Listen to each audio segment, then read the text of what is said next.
이스라엘과 이란이 한국을 주목하고 있습니다. 지금 중동은 다시 불타오르고 있습니다. 이스라엘과 이란의 군사적 충돌은 이미 국지전을 넘어섰고 각국 대사관은 속속 철수했고 민간인들은 연일 피난을 이어가고 있습니다. 그런데 그런 혼돈의 한복판에서 놀랍게도 한국이라는 이름이 양국 언론에 동시에 등장하고 있습니다. 그것도 정치나 무기, 외교와는 전혀 관계없어 보이는 맥락에서 말이죠. 이스라엘 예루살렘 포스트는 말했습니다. 중립도 허용되지 않는 이 전장에 그들은 어떻게 들어온 것인가. 이란 국영통신 IRNA는 또다시 보도했습니다. 우리도 이스라엘도 그들을 배제하지 않았다. 왜인가? 전쟁의 중심에서 한쪽도 의심하지 않는 이방인이 존재한다는 것. 그리고 그들이 양국 모두에게 받아들여지고 있다는 것. 그건 상식적으로 말이 되지 않는 이야기입니다. 그래서 전 세계 외신이 지금 한국을 주목하고 있습니다. 한국은 대체 무엇을 한 것일까요? 그리고 포성이 연일 들려오는 곳에 뛰어든 그들은 대체 누구일까요? 지금 바로 비디오를 재생해 보겠습니다. 저는 아일랜드 더블린에서 활동 중인 프리랜서 기자 에이든 머피입니다.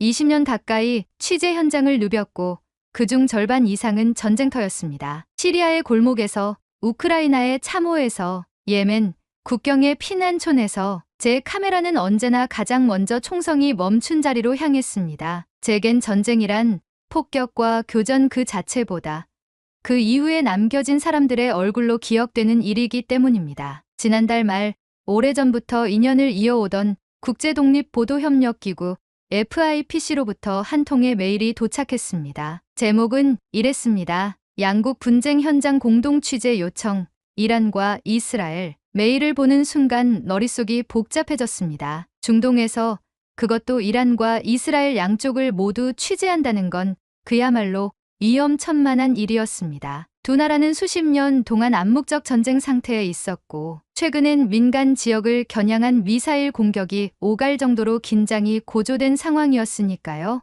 어느 한쪽을 다루는 것만으로도 취재는 어려운데 양국을 동시에 취재한다는 건 사실상 불가능에 가까웠습니다. 게다가 신뢰를 찾기도 어렵습니다. 최근 3년간 두 나라를 연달아 취재한 외신 기자는 단 한 명도 없었습니다. 한쪽에 취재 이력이 있는 순간 다른 쪽의 입국은 막히거나 심지어 신변 위협까지 발생하는 일이 있었으니까요. 그래서 처음엔 그냥 메일을 닫으려 했습니다. 그런데 메일 하단에 쓰인 마지막 문장 한 줄이 눈을 멈추게 했습니다. 한쪽만 보는 기자는 편집자일 수는 있어도 역사의 증인은 될 수 없습니다. 그 문장을 읽는 순간 마치 정수리에 찬물을 끼얹은 것처럼 정신이 번쩍 들었습니다. 스스로 수없이 되새겼던 다짐이기도 했거든요. 제가 이 직업을 시작한 이유는 늘 한 가지였습니다. 누구의 편도 들지 않되 누구의 고통도 외면하지 않겠다는 것. 그 다짐을 지키고 싶었습니다. 저는 결국 결심했습니다. 가보자. 누가 보지 않는 전장의 틈을 기록하자고. 장비는 최소한으로 줄였습니다. 오래된 DSLR 카메라,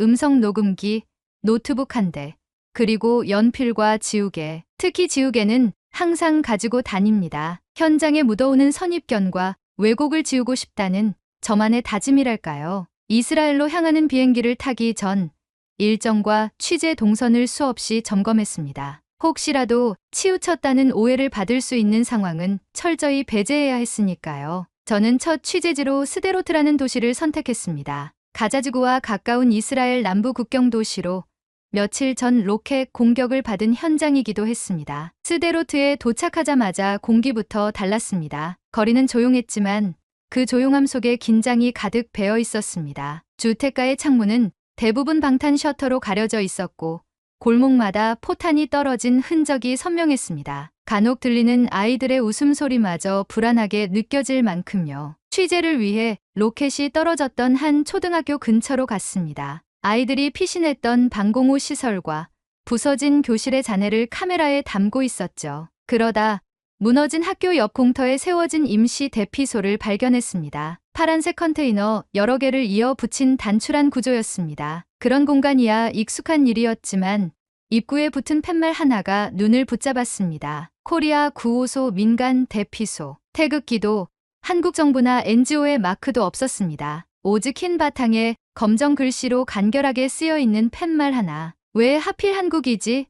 처음엔 단순한 해외 구호물자 전달이려니 싶었습니다. 한국이 중동 구호 활동에 적극적이라는 이야기를 들은 적도 없었고 이스라엘과의 외교 관계가 특별히 강한 편도 아니었으니까요. 게다가 무장경비도 없고 현장에서 한국어를 쓰는 사람도 보이지 않았습니다. 그래서 저는 그저 스쳐 지나가려 했습니다. 그런데 이상하게도 마음 한켠이 계속 그 팻말을 붙잡았습니다. 아무도 주목하지 않는 그 이름. 전쟁과 무관한 나라에서 온 흔적. 그리고 정확히 일주일 뒤 저는 이란 서부 국경도시 케르만샤에서 똑같은 표지판을 다시 마주하게 됩니다. 그때부터 모든 것이 달라졌습니다. 이란 서부 국경도시 케르만샤에 도착한 것은 이스라엘 취재를 마치고 일주일이 채 안 된 날이었습니다. 국경을 넘는 건 간단한 일이 아니었고 공식적인 이동은 애초에 불가능에 가까웠습니다. 국제독립보도협력기구 FIPC의 특별 조치가 있었기에 가능한 일이었죠. 이란 내 협력 언론인들을 통해 이동 루트를 조정하고 허가가 떨어진 지역만 순차적으로 취재하는 방식이었습니다. 케르만샤는 이란 서부의 대표적인 접경 도시이자 최근 이스라엘의 공습이 강하게 집중된 지역 중 하나였습니다. 명분은 핵개발 시설 파괴였지만 실제 폭격은 민가 인근까지 퍼졌고 그 여파로 대규모 피난민이 발생한 상태였습니다. 도시 외곽, 반쯤 무너진 마을을 걷다가 저는 다시 그 팻말을 보게 됐습니다. 코리아 9호소 민간 대피소. 그 순간 머릿속이 멍해졌습니다. 스데로트에서 봤던 것과 완전히 같은 형태, 같은 색감, 같은 글씨체, 쓰레기통의 위치마저도 똑같았습니다. 이건 단순한 구호물자 지원이 아니었습니다. 분명 누군가가 이 양국의 전쟁 한가운데서도 동일한 방식의 구조체를 설치하고 있었던 겁니다. 이란과 이스라엘, 말도 섞지 않는 두 나라이며 서로를 증오하는 수준을 넘어 말살 대상으로 여기는 적대국입니다. 그런데 그 사이에 국가 이름조차 붙지 않은, 그러나 분명히 코리아라는 흔적을 지닌 구호소가 존재한다는 사실, 도무지 이해되지 않았습니다. 그래서 저는 취재 계획을 변경했습니다. 단순히 폭격 피해 현장을 다루는 것이 아니라 이 구호소의 정체를 추적해보기로 한 겁니다. 우선 현지인들의 이야기를 듣기 시작했습니다. 통역사의 도움을 받아 대피소를 이용했던 피난민들을 찾았고 다행히 여러 명과 대화를 나눌 수 있었습니다. 그 컨테이너요?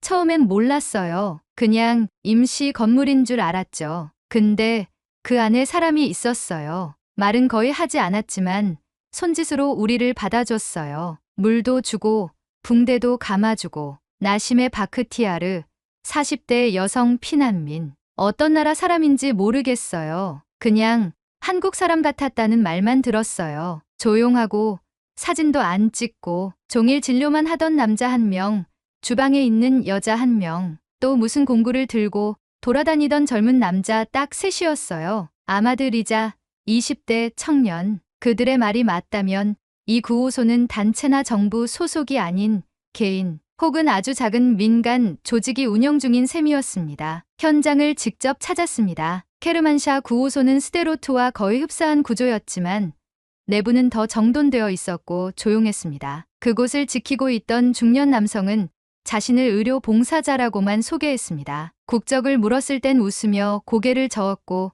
사진 촬영은 정중히 거절했습니다. 어느 나라든 폭탄은 똑같이 떨어집니다. 맞은 사람의 국적을 보고 상처를 고칠 수는 없잖아요. 그냥 사람이 다치면 도와주는 거죠. 그 한마디가 제 마음속 깊은 곳을 건드렸습니다. 중립도 인도주의도 다 좋습니다. 하지만 그는 그렇게 말하지 않았습니다. 사람이 다치면 도와준다. 단순하지만 그래서 더 강한 말. 그날 저녁 저는 조용히 일지를 정리하면서 스스로에게 질문을 던졌습니다. 왜 한국인들일까?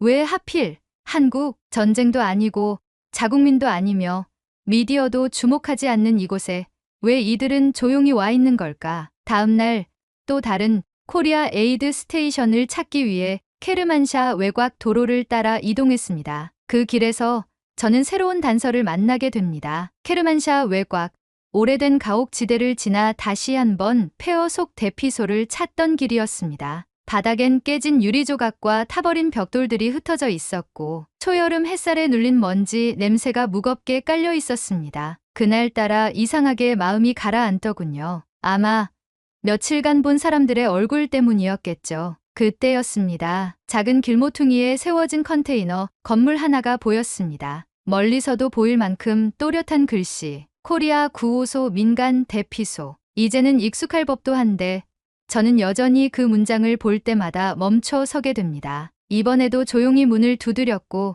잠시 후 문이 열렸습니다. 그런데 그곳에 서 있던 사람을 보는 순간 저는 말을 잇지 못했습니다. 이스라엘 스데로트에서 봤던 그 뒷모습. 그날 9호소에서 붕대를 들고 조심스레 환자의 팔을 감싸던 그 사람. 바로 그 남성이 제 눈앞에 서 있었습니다. 어떻게 이게 가능하죠? 양국의 출입이 철저히 통제되는 지금 스데로트에서 며칠 전 봤던 사람이 이곳이란 땅에 있다니요? 저 혹시 이스라엘에서도? 제가 조심스럽게 묻자 그는 잠시 웃더니 조용히 고개를 끄덕였습니다. 잘못 본 거 아닙니다. 그의 목소리는 낮았고 얼굴엔 피로가 묻어 있었습니다. 저희는 둘 다 봐야 했거든요. 그게 우리가 여기 있는 이유입니다. 그 말을 듣는 순간 저는 무언가 가슴속에서 쿵 하고 떨어지는 느낌을 받았습니다. 누군가가 아니라 바로 그들 자신이 두 나라를 직접 오가며 구호를 하고 있다는 것. 이란에서 한국 사람으로 살고 이스라엘에서도 한국 사람으로 남는다는 건 어떤 의미입니까? 저는 결국 그렇게 물었고 그는 한참을 말없이 있다가 입을 열었습니다. 어느 쪽도 우릴 환영하지 않아요. 처음엔 저희도 이해하려 했어요. 왜 싸우는지, 왜 죽이는지. 그런데 나중엔 그걸 이해하는 게 의미 없더라고요. 그는 조용히 컨테이너 안쪽을 가리켰습니다. 저 안에 누워있는 아이는 이스라엘 공습으로 다쳤어요. 그런데 그 아이의 부모는 이란에서 태어난 팔레스타인계입니다. 이스라엘 국적도 이란 시민권도 없어요. 그냥 여기 살고 있었던 사람들이죠. 우리는 그 아이를 도왔어요. 이유는 단 하나, 그 아이가 살아있어야 하니까.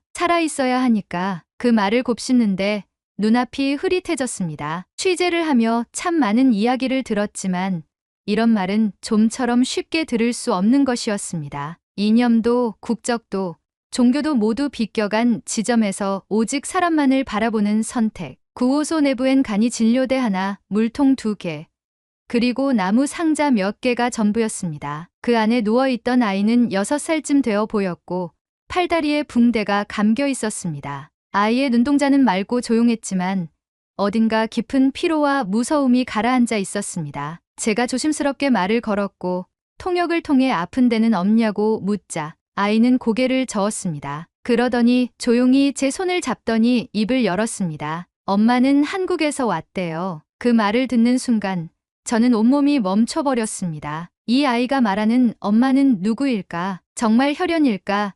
아니면 그저 9호소에서 자신을 품어준 한 사람을 그렇게 부르는 걸까? 돌아오는 길, 저는 무너진 건물 앞에 한참을 서 있었습니다. 바람이 일렁이고 먼지가 눈가에 닿는 감촉이 생생했습니다. 그리고 그 순간 아주 또렷하게 떠오른 문장이 하나 있었습니다. 한쪽만 보는 기자는 편집자일 수는 있어도 역사의 증인은 될 수 없다. 이제 저는 알 수 있었습니다. 지금 제 눈앞에서 벌어지는 이 움직임, 이 사람들, 그리고 이 조용한 한국의 자국민들은 이념도 국경도 없이 인류의 이름으로 사람을 살리고 있다는 사실을요. 그날 밤 저는 처음으로 메모장을 덮지 못했습니다. 언제나처럼 노트북 앞에 앉아 하루의 기록을 정리하려 했지만 자판을 두드리는 손이 자꾸 멈추더군요. 이걸 어떻게 쓰지? 코리아 9호소. 처음엔 그냥 평범한 9호소일 줄 알았습니다. 그러나 그곳에 있었던 사람들은 단지 도움을 준다는 수준이 아니었습니다. 그들은 목숨 걸고 현장을 지키고 있었고 한 발만 잘못 디뎌도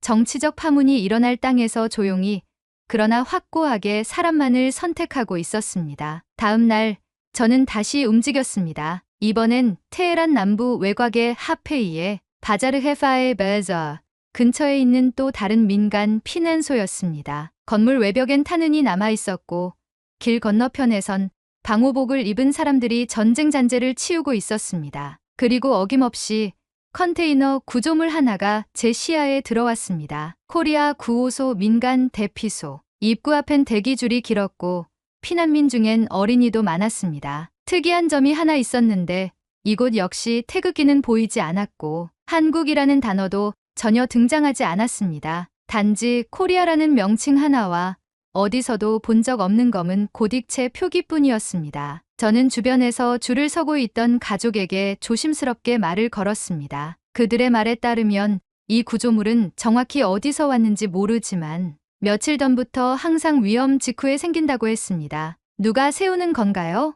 모르겠어요. 직접 본 적은 없어요. 그런데 한결같아요. 시설도 그 사람들도. 그날 밤 저는 이란에 오래 머물고 있던 현지 활동가와 인터뷰를 진행했습니다. 그녀는 이란 국적이었지만 여러 차례 국경지대에서 인도적 활동을 함께했던 경험이 있었죠. 한국인들이죠. 맞아요. 하지만 자기들이 한국 정부에서 나왔다고 말하지 않아요. 그럼 어디 소속입니까? 소속이 없는 사람들 같아요. 그냥 자기가 할 수 있는 걸 하고 있을 뿐이에요. 그녀는 잠시 생각하더니 이렇게 덧붙였습니다. 제일 놀라운 건요. 이 사람들은 누굴 미워하지 않아요. 누구 편도 들지 않아요. 그냥 다치거나 무너진 그 자리에 있죠. 저는 말없이 고개를 끄덕였습니다. 그녀는 제 노트북을 힐끗 보더니 이런 말도 했습니다. 기자님, 이걸 기사로 쓰시려면 분명한 걸 아셔야 해요. 이 사람들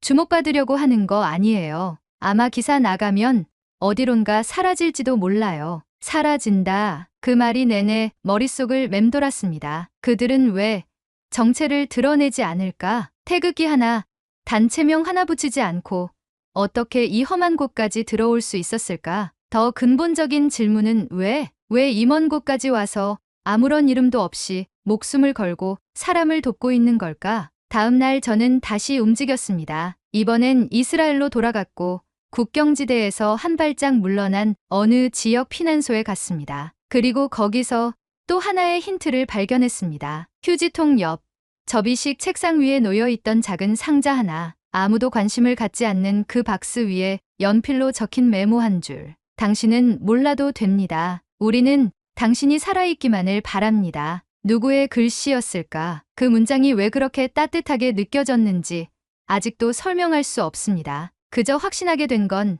이 이야기를 어떻게든 써야 한다는 마음이었습니다. 그들을 증명하는 건 태극기도 단체명도 아닌 이 전쟁 한가운데에서 아무 말 없이 한 생명을 품은 따뜻한 손 하나라는 것. 케르만샤에서 다시 국경을 넘어 이스라엘로 돌아왔을 때 제 노트북엔 수십 개의 파일이 어지럽게 열려 있었습니다. 정리되지 않은 사진들, 피난민들의 음성 인터뷰, 피로에 절은 제 얼굴이 비친 화면까지. 그 사이에서 가장 눈에 밝히는 건 다름 아닌 구호소 앞에서 묵묵히 어린아이에게 물을 건네던 한국인 청년의 손짓이었습니다. 그가 어떤 소속인지 어디서 왔는지 저는 아직도 모릅니다. 인터뷰를 시도했지만 그는 웃으며 이렇게 말했죠. 전 말하는 것보다 손이 빠른 편이에요. 기자님은 이야기 남기시는 분이니 그거 잘해주세요. 그리고는 땀에 젖은 티셔츠를 다시 질끈 묶고 트럭 뒤편으로 걸어갔습니다. 그의 뒷모습을 바라보며 저는 문득 제 일에 대해서 되묻기 시작했습니다. 나는 지금 무엇을 보고 있는 걸까? 이 전쟁을 기록하는 것이지 판단하는 게 아니라고 믿어왔는데 이젠 도무지 무엇이 옳고 그른지조차 모르겠다. 이스라엘에서 만난 어느 시민 인터뷰가 떠올랐습니다. 그녀는 하마스의 폭격으로 가족을 잃은 뒤 이렇게 말했죠. 우리는 계속 맞고만 있지 않았어요. 당연한 방어였고 마땅한 보복이었어요. 그래서 그쪽 마을이 불타는 걸 봤을 때 솔직히 안도했어요. 그 말엔 분명히 이해가 실려 있었지만 그와 동시에 단념도 깃들어 있었습니다. 마치 이 전쟁은 누구도 벗어날 수 없는 운명이라는 듯이. 그녀의 말을 녹취하면서도 저는 속으로 자꾸 어떤 장면을 떠올렸습니다. 이란에서 만난 한 어린 소년, 아흐마드가 낡은 천에 둘둘 감긴 축구공을 품에 안고 있던 모습이었죠. 그는 묻지도 않았는데 이렇게 말했습니다. 저희 할아버지가 그러셨어요. 죽은 사람은 묻히지만 산 사람은 뛸 수 있어야 한다고요. 그리고는 그 축구공을 바닥에 놓고 벌어진 벽 틈 사이로 공을 굴리기 시작했죠. 그의 어깨 너머로 보인 건 또 다른 코리아 구호소의 간이 텐트였습니다. 양국 모두에서 마주한 건 도무지 흑백으로 나눌 수 없는 감정의 잔해들이었습니다. 피해자와 가해자, 보복과 방어, 정의와 보전. 그 모든 단어들이 사람들의 입을 통해 흘러나올 때마다 제 안에 무언가가 흔들렸습니다. 그리고 그 중심엔 늘 묵묵히 대피소를 운영하던 한국인들이 있었습니다. 그들은 누구에게도 정당성을 묻지 않았고 어느 쪽에도 죄를 돌리지 않았습니다. 그저 다친 사람, 굶은 아이, 무너진 집에서 나온 노인을 가장 먼저 살피고 있을 뿐이었습니다. 그날 밤 예루살렘 외곽에 있는 작은 게스트하우스에서 저는 처음으로 제 기사 제목을 정해보았습니다. 오래 고민한 끝에 화면 한가운데 이렇게 적었습니다. 전쟁은 사람이 만든 것이지만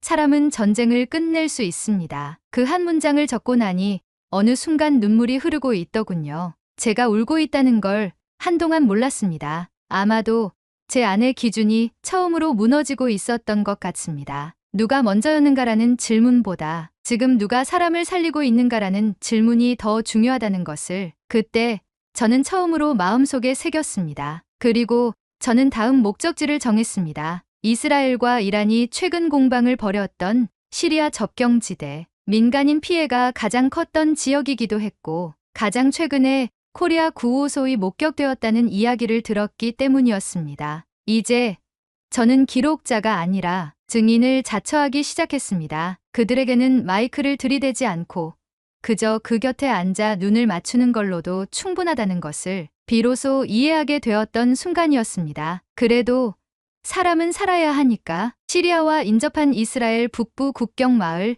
메투라미취라. 그곳은 겉보기엔 평화로웠습니다. 잿빛 돌담 위로 포도넝쿨이 들이우고 멀리서 아이들 웃음소리도 간간히 들려왔으니까요. 하지만 조금만 더 걸음을 옮기면 바닥엔 탄 피와 파편이 흩어져 있었고 길목마다 민간인 접근 금지라는 팻말이 희미하게 찢긴 채 나부끼고 있었습니다. 그곳에서 저는 9호팀 일지 하나를 우연히 발견하게 되었습니다. 코리아 9호소의 표시가 희미하게 남아있던 허물어진 천막 안쪽이었습니다. 낡은 클립보드에 간이로 적힌 기록들이 뿌연 먼지 속에서 제 손에 쥐어졌습니다. 6월 4일 도착, 주변 민간 거주지 12가구 파괴 확인, 생존자 구조 시작, 6월 5일 어린이 3명 응급처치, 야간 공습으로 천막 일부 손실, 6월 6일 식수 배급 중단, 외부 지원 없음, 6월 7일 현지 자원봉사자 합류, 말 통하지 않아도 함께 움직임, 6월 8일 탈진으로 2명 쓰러짐, 교대 불가능, 6월 9일 마지막 기록, 남은 물 3리터, 약품 없음. 그래도 사람은 살아야 하니까 이 일지를 읽는 동안 저도 모르게 숨을 삼켰습니다. 이 기록은 감정이 아니었고 문장이 아니었고 절박함 그 자체였습니다. 이곳을 지키던 이들이 누구였는지 지금은 어디 있는지 저는 아직도 모릅니다. 하지만 그들의 마지막 문장 사람은 살아야 하니까 그 한 줄이 저를 무너뜨렸습니다. 그날 저는 한 이스라엘 병사와 우연히 눈이 마주쳤습니다. 그는 국경 수색 임무 중이었고 저를 향해 고개를 숙인 뒤 조용히 말했습니다. 며칠 전에 어떤 동양인 남자가 부상병을 업고 뛰어가는 걸 봤어요. 폭발음도 총성도 무시하고 그냥 달리더군요. 미쳤다고 생각했어요. 근데 그 사람 눈을 보니 그게 맞더군요. 그 미친 짓이. 그는 제게 그가 본 장면을 스케치북에 그려서 보여줬습니다. 간이 천막, 그리고 안쪽에서 노인을 치료하는 젊은 남자, 다급한 손짓, 그리고 노인을 감싸 안고 있는 표정. 말보다 그림이 더 많은 걸 말해주고 있었죠. 그때 제게 떠오른 장면이 있습니다. 시리아 국경 마을에서 본 아이들, 지붕이 무너진 집 터 앞에서 나뭇가지로 밥그릇을 긁어먹던 그 아이들. 누군가 저를 향해 이렇게 말했죠. 총알보다 무서운 건 밥이 없다는 거예요. 이란에서도 이스라엘에서도 시리아에서도 공통된 한 가지는 총알이나 폭탄이 아니라 그 이후의 시간이었습니다. 그 시간 속에서 사람들은 버텨야 했고 그때마다 나타났던 건 무장이 아닌 밥과 물과 손이었습니다. 그걸 가장 조용히 그리고 치열하게 해내고 있던 사람들. 바로 한국인 구호자들이었습니다. 국적도 이름도 밝히지 않던 그들이 왜 이곳에 있었는지, 왜 그런 짓을 하고 있었는지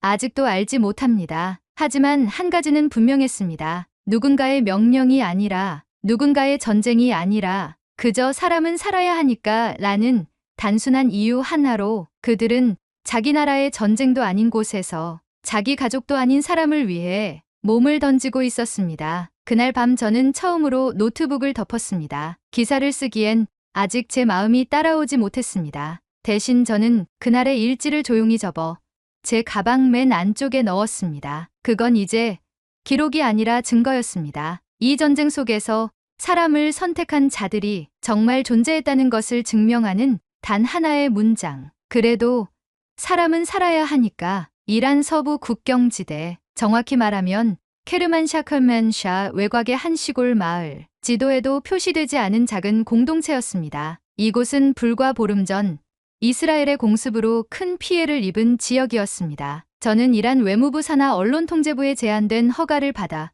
그곳에 도착했습니다. 과거엔 시아파 성지 순례길 중 하나였다고 하는데 지금은 그냥 부서진 집터 그 자체였습니다. 절반은 날아간 회교 사원, 굴삭기로 파낸 듯 움푹 파인 도로, 그리고 먼지 가득한 골목길. 그 골목 안쪽에서 저는 이름 없는 구조소 하나를 발견했습니다. 간이 천막 몇 개, 비닐로 덮은 외벽, 그리고 나무 판자로 만든 간이 탁자. 현지 주민 몇 명이 줄을 서 있었고 어떤 이들은 팔에 붕대를 감고 어떤 이들은 무릎 위에 이불을 덮은 채 대기하고 있었습니다. 그 순간 익숙한 표식이 눈에 들어왔습니다. 코리아 9호소 민간 대피소. 또다시 똑같은 글씨체, 흰 배경, 검은 고딕, 그리고 아무런 소속도 밝히지 않는 그 팻말. 저는 마치 유령을 본 듯 그대로 굳었습니다. 이곳은 분명 이스라엘의 적성국가입니다. 이란과 이스라엘의 충돌은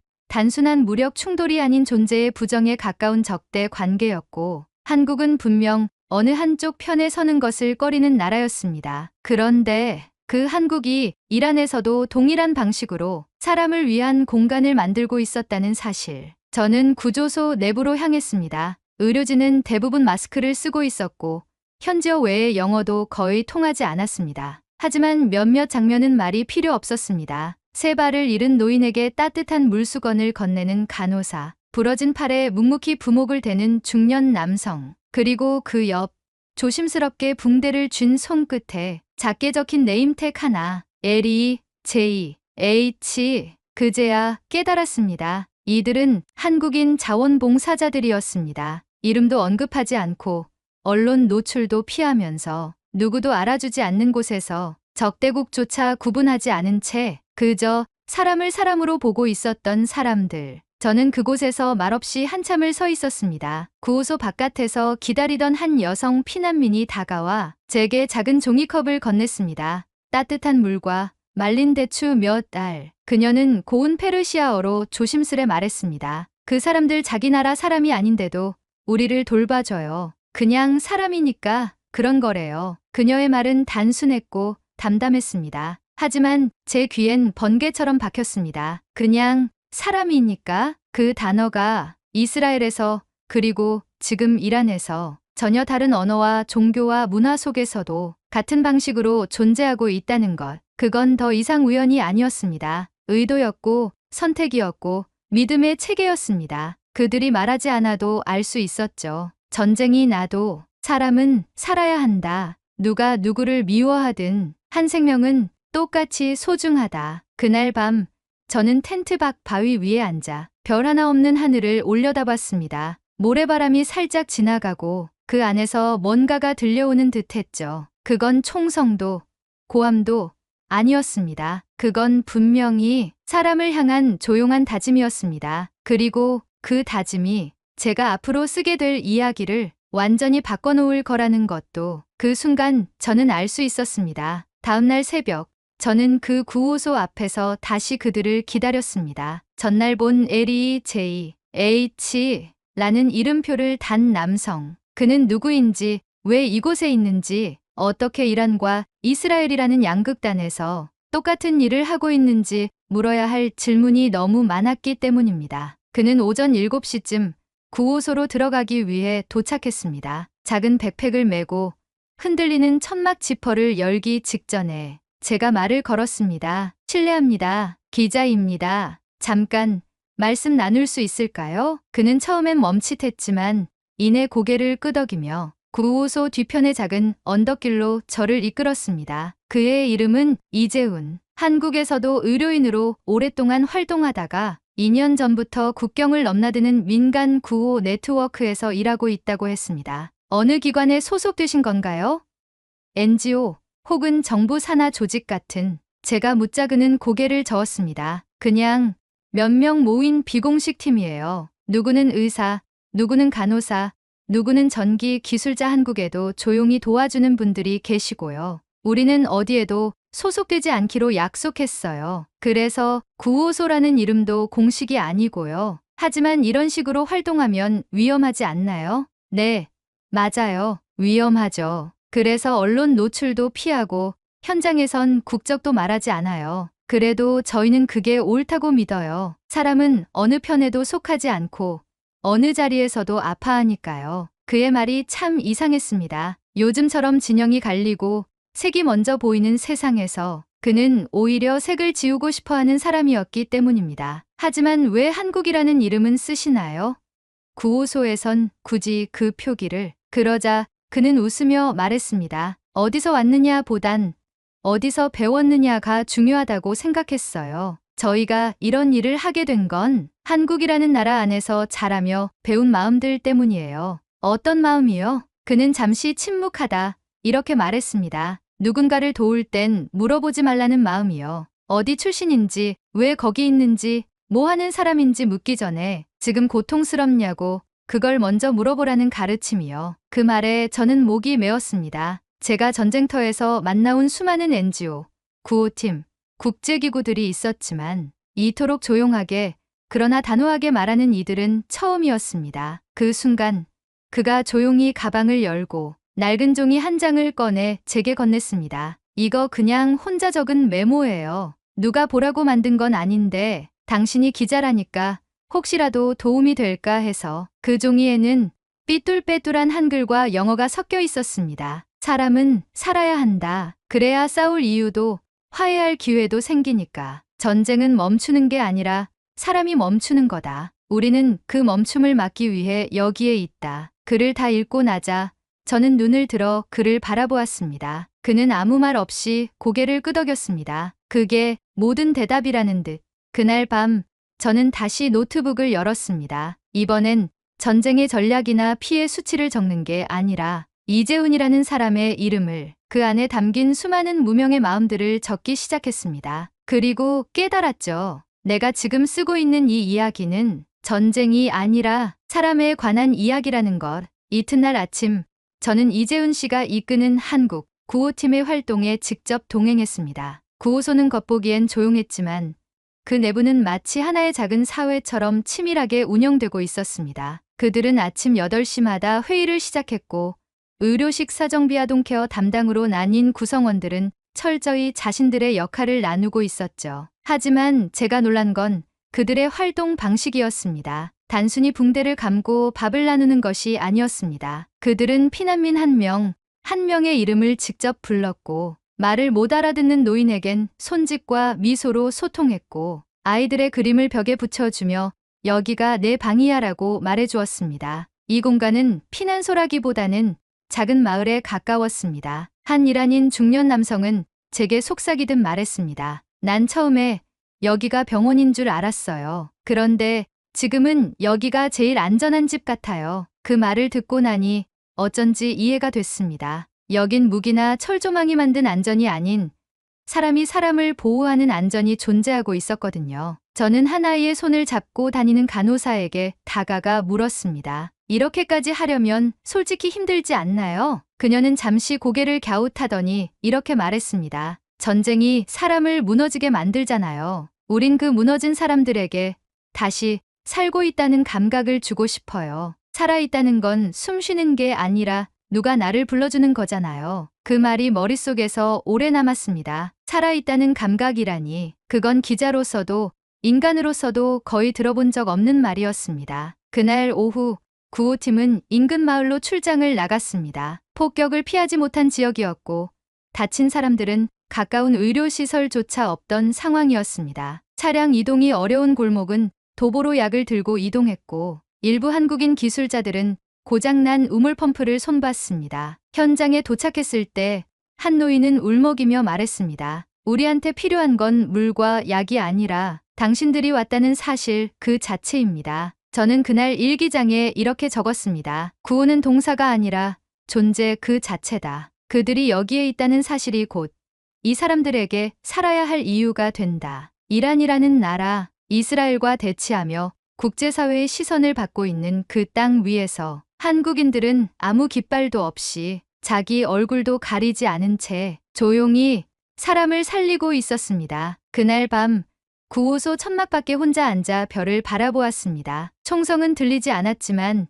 여전히 하늘은 무거웠습니다. 하지만 제 안에선 조금 달라진 감각이 있었습니다. 이 땅 위에서 살아남은 수많은 피난민들처럼 저 역시 누군가의 이야기로 다시 살아나고 있다는 느낌. 그리고 그 이야기를 제대로 세상에 전해야겠다는 묵직한 책임감. 살아야 한다는 것. 그건 단지 호흡을 유지하는 상태가 아니라 누군가가 내 이름을 불러주고 내가 존재한다는 걸 느끼게 해주는 것이라는 걸 저는 이날 처음 배웠습니다. 그날 밤 구호소 안쪽 식당 겸 쉼터에서 간단한 식사를 함께하며 이재훈 씨에게 조심스레 물었습니다. 이렇게까지 하는 이유가 뭡니까? 누군가 시켜서 하는 일은 아닌 것 같아요. 이재훈 씨는 뜨거운 국밥을 한 입 삼킨 뒤 젓가락을 내려놓고 조용히 말했습니다. 전 이스라엘도 이란도 잘 모릅니다. 그저 어디서든 누가 다쳤다고 하면 몸이 먼저 반응해요. 예전에 제 아버지가 그런 분이셨어요. 한국에서도 대피소 만들고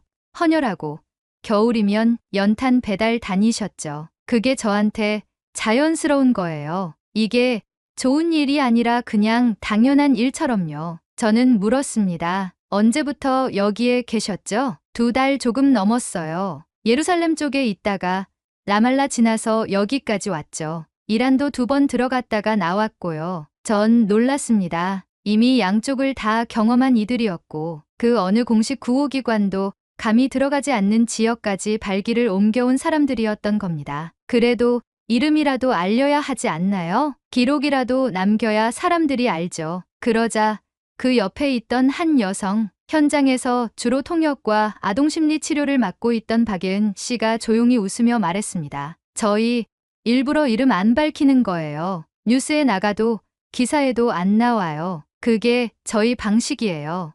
왜요? 이름이 알려지면 누군가 국가의 메시지라고 착각할 수 있잖아요. 우린 그런 거 아니에요. 누굴 위한 것도 누가 시켜서도 아니고 단지 사람을 살리고 싶은 마음뿐이니까요. 그 말이 마음에 깊이 남았습니다. 이란에서 처음 봤던 대피소 표지 코리아 구호소이라는 네 글자가 이제는 단순한 국가명 이상의 의미로 다가오기 시작했죠. 한국이라는 이름이 아니라 사람이라는 단어를 담아낸 하나의 상징. 그날 밤 잠자리에서 저는 오래전 기억을 떠올렸습니다. 시리아 내전 초기에 만난 한 소녀가 있었죠. 그 아이는 마지막으로 이런 말을 했습니다. 우린 이름도 없이 죽어요. 그냥 시체 번호로 남아요. 그리고 지금 한국인들은 자신의 이름조차 드러내지 않은 채 그 아이들의 이름이 되어주고 있었습니다. 피난민 기록표의 이름란에 박예은이 아닌 코리아라고 쓰인 걸 보면서 그 의미를 다시 한번 되새겼습니다. 그들은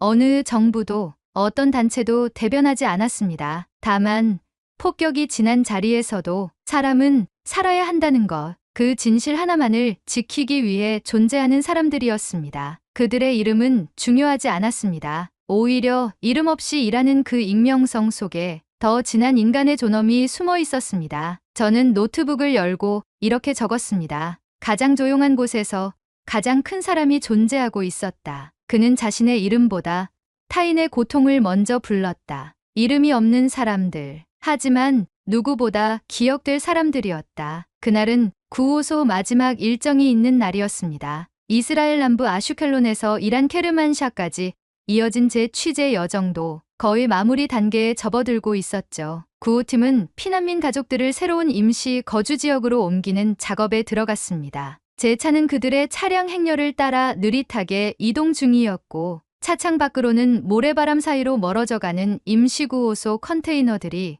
하나둘 시야에서 사라지고 있었습니다. 그 순간 제 눈앞에 예상치 못한 광경이 펼쳐졌습니다. 이란 어린 소녀 하나가 낡은 손수레에 짐을 싣고 걷고 있었고 그 옆에는 이스라엘계 봉사자 한 명이 그 손수레를 함께 밀어주고 있었습니다. 둘은 말이 통하지 않았습니다. 소녀는 페르시아어밖에 몰랐고 그 남성은 히브리어만 쓸 수 있었죠. 그런데도 그들은 마치 오래전부터 알고 지낸 사이처럼 서로를 바라보며 고개를 끄덕이고 손짓으로 대화를 이어갔습니다. 소녀는 자기 동생을 가리키며 조심히 다리를 짚으라는 듯한 몸짓을 했고 그 남성은 서툴지만 미소로 응답하며 아이를 등에 업었습니다. 그들의 발밑엔 한 조각의 방향 표시가 놓여 있었죠. 조용히 바닥에 꽂힌 나무 팻말. 그 위에는 한 문장이 쓰여 있었습니다. 이 길은 사람을 위한 길입니다. 코리아. 저는 말없이 셔터를 눌렀습니다. 그 한 장면만으로도 이 여정을 설명할 수 있을 것 같았거든요. 종교도 다르고 언어도 다르고 지금껏 서로를 적으로 여겨왔던 나라 사람들 사이에 누군가 아주 조용히 그 경계 사이에 사람이라는 다리를 놓고 있었던 겁니다. 돌아오는 차량 안에서 구호활동을 마친 봉사자 몇 명이 조용히 가방을 정리하고 있었습니다. 누구도 큰 소리를 내지 않았고 누구도 우리는 이만큼 했다는 식의 말을 하지 않았습니다. 그저 하나같이 조용한 손놀림과 누군가를 떠올리는 듯한 눈빛만 남아 있었죠. 저는 그 순간 깨달았습니다. 이 사람들에게 구호는 어떤 성취도 아니고 박수 받을 행위도 아니라는 걸요. 그저 사람이니까 한 일이었습니다. 피를 나눈 것도 같은 언어를 쓴 것도 아니지만 전쟁 중에도 사람은 살아야 한다는 것, 그 한마디를 믿었기 때문입니다. 아무도 이들의 이름을 묻지 않았지만 아무도 이들을 잊을 수는 없을 겁니다. 지워지지 않는 풍경이었습니다. 말이 통하지 않아도 국적이 달라도 피난민과 봉사자가 함께한 그 장면은 어떤 연설보다 강한 메시지를 품고 있었죠. 그날 밤 저는 제 노트북에 이렇게 남겼습니다. 이 전쟁은 아직 끝나지 않았다. 하지만 이 길을 걷는 사람들 덕분에 인간은 끝나지 않을 것이다. 그날 밤 이란 서부 국경의 조용한 숙소에서 저는 한참을 가만히 앉아 있었습니다. 녹음 파일을 다시 듣고 메모를 정리하고 사진을 천천히 넘겨보며 이 모든 여정이 정말 내 것이었나 실감이 나질 않았습니다. 2달 전까지만 해도 저는 이스라엘과 이란, 그 치열한 전선 양끝을 한눈에 본 사람은 세상에 없을 거라 생각했습니다. 그리고 그 사이에서 뭔가를 느낀다는 건 더더욱 불가능하다고 여겼죠. 하지만 제가 본 건 분명했습니다. 어떤 이름도 걸지 않고 어떤 진영에도 서지 않은 사람들. 그리고 그들이 가장 치열한 전장 한복판에 사람은 살아야 한다는 문장을 묵묵히 적어내고 있었다는 것. 어느 나라 정부도 아니고 어떤 이념도 들이밀지 않은 채 다만 사람이라는 이유로 움직이는 누군가가 이 땅 위에 존재하고 있었습니다. 그리고 그들의 흔적엔 늘 같은 이름이 남아 있었죠. 코리아. 처음엔 단지 나라의 이름인 줄 알았습니다. 하지만 지금은 압니다. 그 이름은 단순한 국적이 아니라 선택의 방식이었습니다. 침묵을 선택한 사람들, 박수를 원하지 않은 손, 증오에 맞서 증오하지 않는 얼굴. 그 모든 걸 가능케 한 건 한국인들이었고 그들이 만들어낸 건 구호소가 아니라 길이었습니다. 한쪽에선 공습 사이렌이 울리고 다른 쪽에선 탄피가 나뒹구는 세상 한가운데 그 길은 말없이 사람을 사람에게로 이어주고 있었습니다. 이제 저는 이 이야기를 정리해서 전 세계 독자들에게 보내려 합니다. 제 이름이 아닌 그들의 이름으로 쓰인 기록을 남기고 싶습니다. 혹자는 말하겠죠. 기껏해야 작은 구호 활동이고 전쟁의 판도를 바꾸는 일은 아니라고. 하지만 저는 압니다. 사람 하나를 살린 마음은 언젠가 세상을 바꾸는 단초가 된다는 것을. 그리고 바로 그런 마음이 바로 그 길 위에서 한국인들의 조용한 손끝에서 피어나고 있었습니다. 마지막으로 제가 찍은 한 장의 사진을 꺼내봅니다. 철조망 너머 무너진 도시를 배경으로 한 이란 소년과 이스라엘계 봉사자가 서툰 손짓으로 서로에게 물을 건네던 순간 그 사진 아래 저는 이렇게 적었습니다. 국경도 언어도 종교도 사람을 나눌 수는 없다. 우리가 만든 가장 따뜻한 무기는 바로 그 믿음이다. 그렇게 저의 마지막 문장이 완성되었습니다. 그리고 저는 오늘도 그 문장을 믿기로 했습니다. 오늘의 이야기는 여기까지입니다. 여러분은 어떻게 느끼셨나요? 여러분의 생각과 마음속 울림을 댓글로 남겨 감동 비디오의 마지막을 장식해주세요. 여러분의 댓글 하나하나가 영상을 제작하는데 큰 힘이 됩니다. 그리고 오늘의 사연이 따뜻하게 다가오셨다면 구독과 좋아요도 잊지 말아주세요. 다음엔 더 깊은 감동과 더 진한 이야기로 찾아뵙겠습니다. 함께해 주셔서 진심으로 감사합니다.